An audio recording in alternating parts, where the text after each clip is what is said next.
Over time, gaming has become pretty big.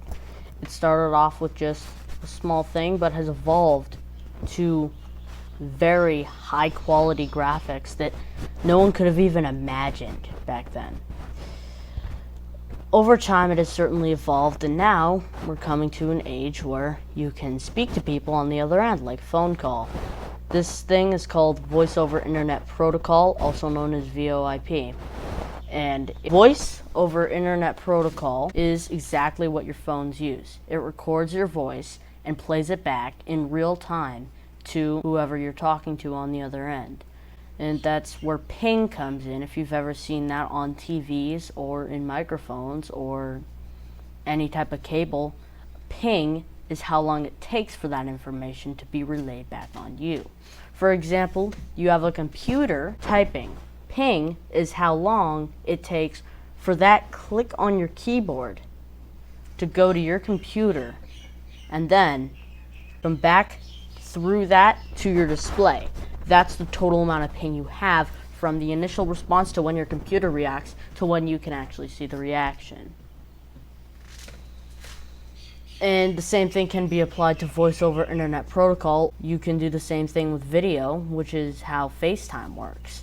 If you were to go on a service or a website, say Discord or Zoom or Skype, you'd be able to do the same thing with video as well. You can also do this by recording what your computer is doing through a live stream to play it back in real time for other people to see.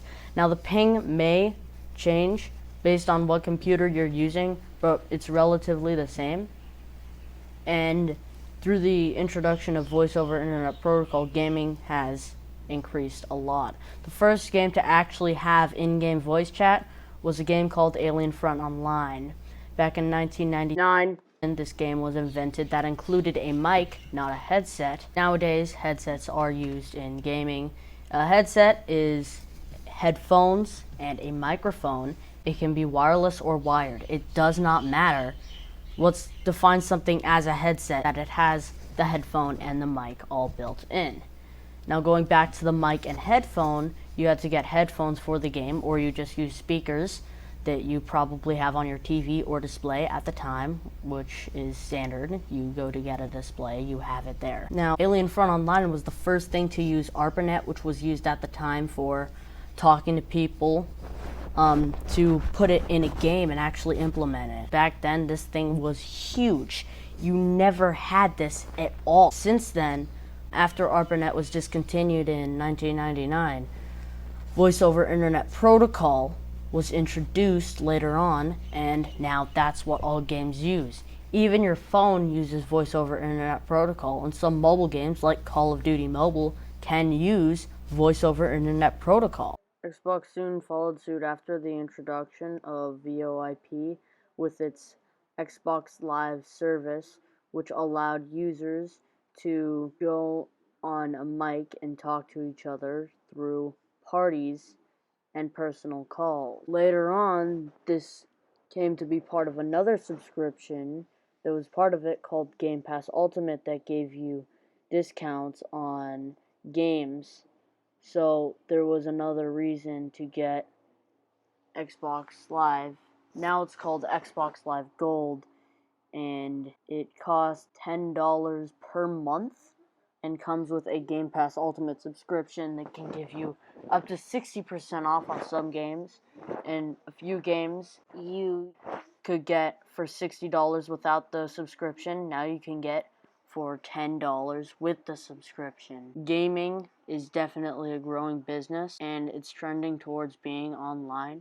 This is shown by the trend happening with some businesses that sell hard copies of games or can be going out of business, and it shows that it's trending towards online because online sales have been going up, especially since the pandemic of 2019 and 2020.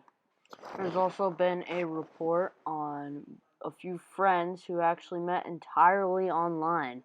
They say, quote, "When you play this type of game, you do get to know people really well. I wouldn't necessarily say these friendships are equivalent to your IRL in real life friendships, but it lays a good foundation. It's just so easy to build on that.